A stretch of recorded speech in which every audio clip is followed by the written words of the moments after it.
Let's just dive right into this because it's absolutely wild. Think about it.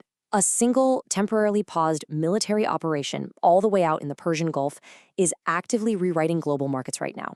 It's testing major military alliances, and yeah, it's literally jacking up the price of your summer vacation. So, welcome to The Explainer. Today, we're unpacking this incredibly tense, fast-moving situation over in the Strait of Hormuz. We're talking about a historic standoff here. It's this crazy mix of high-stakes military brinkmanship right alongside some really intense back-channel diplomacy.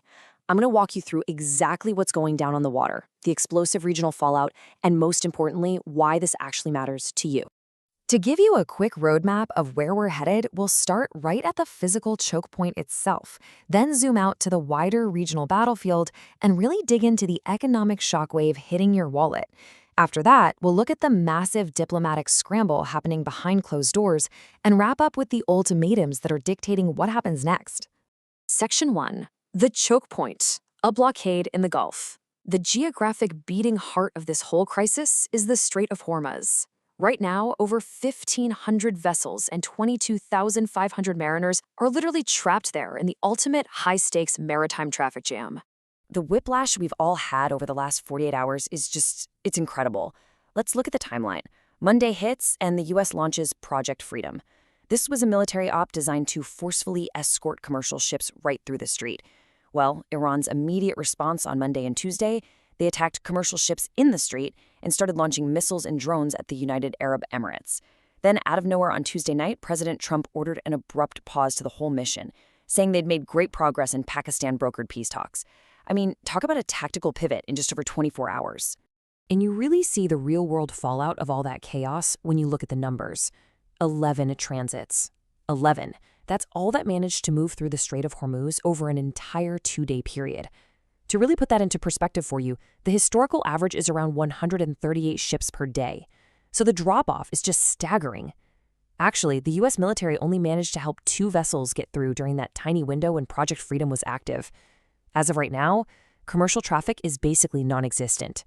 All right, Section 2, the regional battlefield, skirmishes, and collateral conflict. We've got to look closely at these skirmishes because, guys, the tension here goes way beyond just a simple naval blockade. The U.S. and Israel have been locked in this conflict with Iran and its proxies for over 2 months now, and things on the ground and on the water are incredibly volatile.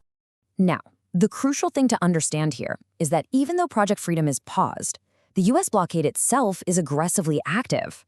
Like, U.S. forces literally opened fire on an Iranian-flagged oil tanker, the MT Hesseina. When the crew didn't stop, a U.S. Navy FA-18 Super Hornet fired its 20mm cannon just to disable the ship's rudder. Meanwhile, U.S. Central Command is reporting that 52 other commercial vessels have been forced to either turn around or head back to port just to comply with the blockade. So yeah, this is a highly active, heavily enforced zone. And we're seeing the conflict aggressively spill over borders too. Over in Lebanon, an Israeli strike hit the southern suburbs of Beirut. That strike killed Malik Balout, who is the operations commander in Hezbollah's elite Radwan force. Hezbollah then retaliated with drone and rocket strikes that ended up injuring Israeli soldiers. It just goes to show how totally interconnected the entire Middle East is right now. You really can't isolate the Strait of Hormuz from the wider Israel-Hezbollah conflict. It's all tied together.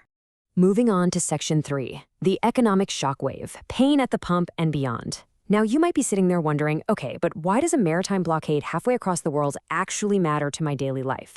Well, let's connect those dots. The economic ripple effect of trapping 1,500 ships in the Persian Gulf is absolutely massive, and honestly, we're all already paying for it. Let this first number just sink in for a second. $4.54 a gallon. According to AAA, that's the new U.S. average for regular gas. We haven't seen levels like this since July of 2022. In fact, since this whole conflict really kicked off back in late February, gas prices have surged by 52%. That's a jump of about $1.56 per gallon.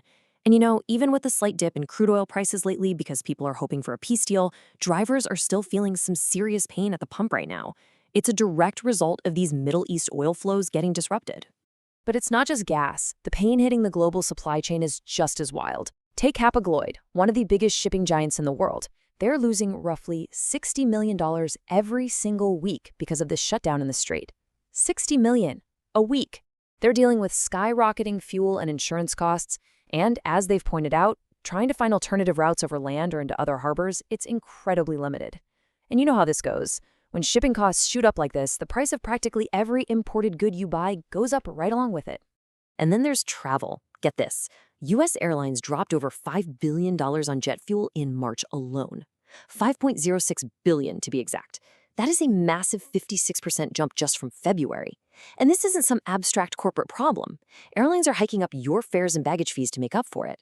For Spirit Airlines, which actually just shut its doors, these fuel costs were literally the final nail in the coffin. Think about that for a second. A naval blockade over in the Gulf directly contributed to a major U.S. airline completely shutting down. Which brings us to Section 4, the diplomatic scramble, a race against time. So with the global economy bleeding billions and militaries actively shooting at each other, there's this absolute scramble happening behind closed doors to try and contain the fallout. It is very much a race against time right now. The international response is kind of coming from all angles as everyone tries to navigate this mess. Pakistan has really stepped up here as the crucial intermediary. They're the ones brokering the peace talks that actually triggered this current pause in Project Freedom. Then you have France, who's sending out the Charles de Gaulle aircraft carrier to the Red Sea to lead a new multinational force to secure the strait. But interestingly, they're only doing that after the war ends. China is saying they're deeply distressed and pushing hard for a comprehensive ceasefire. And over at the UN, they're currently drafting a resolution, backed by the US and the Gulf states, that threatens sanctions if Iran doesn't stop laying mines and attacking ships. I think it's really worth highlighting a quote from Pakistan's Prime Minister, Shehbaz Sharif.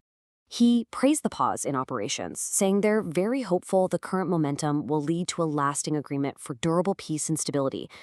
Honestly, Pakistan's role here just can't be overstated. Right now, they're essentially the diplomatic bridge that's holding back a much, much larger escalation. All right, last up, Section 5, ultimatums and what's next, a precarious balance. Yes, the peace talks are happening, but let's be real, they are hanging by a very thin thread. The rhetoric we're hearing from the key players is incredibly stark, and it leaves us in a really precarious spot heading into the next few days. You just look at the messaging and it's night and day. On one side, you have U.S. President Trump threatening that if they don't reach a deal, bombings are going to start at a much higher level and intensity than before. He's openly calling a deal perhaps a big assumption. Then, over on the other side, Iran's foreign ministry is setting some very firm boundaries of their own. They're stating that any negotiations require good faith and absolutely cannot be based on extortion or coercion. So both sides have basically drawn these massive, uncrossable lines in the sand. So what exactly is holding up the deal? Well, there are really three massive hurdles still blocking the way.